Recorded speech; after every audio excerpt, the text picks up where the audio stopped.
let's take a look at the heavy issues once again. We went through Inauguration Day. I think the whole world was watching what happened in Washington, D.C.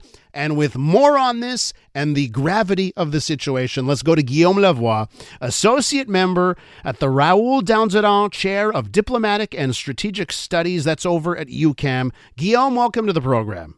Elias, good to be with you. All right, so let's stick to the news, not to Melania's hat, shall we? And look at the yesterday. How do you view yesterday? How do you view the events? You know, all the executive orders, some of the words from Trump, whether in the official inauguration ceremony or afterwards. How do you break it all down? Oh well, there's quite a lot to unpack. Let's start with the occasion itself. You know, it's to quote Reagan, the organized and ordained and Pacific transfer authority from one president to another is nothing short of a miracle. Over 2 centuries long history.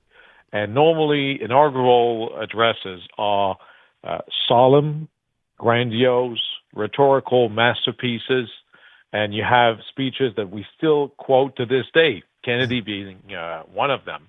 Reagan is an amazing one. The second inaugural speech from Lincoln is engraved in one of the walls of the Lincoln Memorial. Mm-hmm. So I have to tell you that the worst of them all before yesterday was Trump's in 2017. That was the American Carnage one. That was the American Carnage inauguration. And I have to say that he broke his own record. Really? Why do you say that? It was, rhetorically speaking, let's talk about form. It sounded like a barely upgraded rally speech, rumbling from time to time. I mean, if you have to give an inaugural address and you have to put in a quote from Sarah Palin, maybe you need better inspiration. The drill, baby, drill. We can debate about an energy policy. But on my social media this morning, I put Reagan's first inaugural.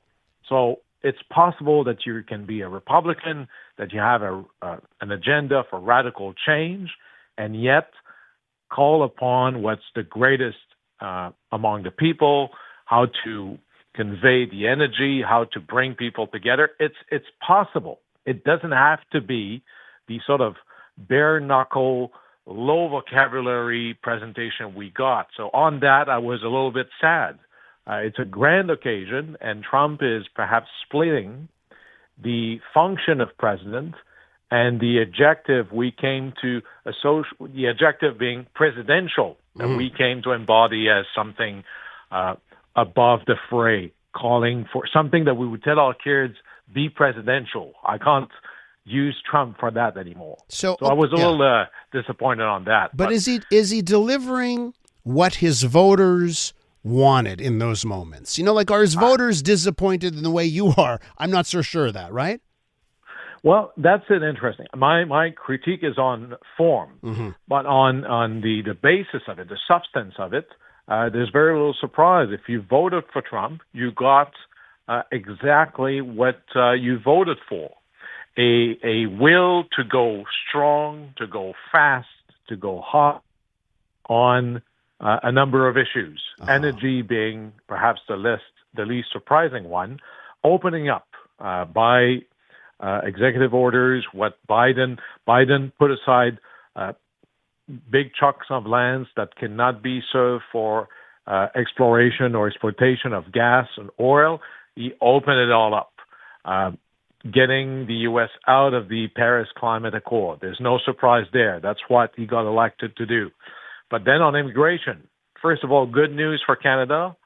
He said that there's a national emergency at the border, the southern border. Yes. So we got a little bit lucky on that one, not to be sort of wrapped into this idea of an open border with Mexico. And to call it a national emergency, words mean something. Think of when there are major floods or fires. If you call it a national emergency, it allows you to go much faster with the spending of public monies, with hiring private companies, with even enlisting the military in order to conduct the business of, say, deporting people or finishing up the wall or using military budgets to do those things. And he went very, very far, perhaps too far, where he said that he's basically canceling birthright citizenship.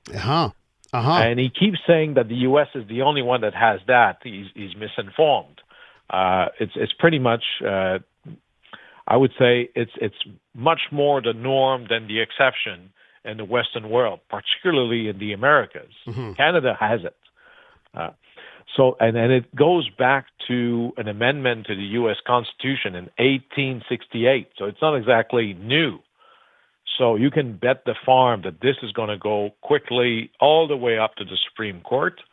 But listening to Steve Bannon, that's probably what he wants, to have the whole debate on his own terms and own terrain, and to send a message, a psychological message to all those who wish to cross the border to go to the U.S. And the message is this: if you come here, your life is going to be hell. And the whole game with that speech is to become a disincentive for the idea of going to the United States. Guillaume, listen, I think I asked one question, and then you just took the ball and you ran with it, and you delivered such an amazing take. You filled the time, and you had me enthralled the entire time. So, Guillaume, please come back. I had a wonderful discussion with you here, okay?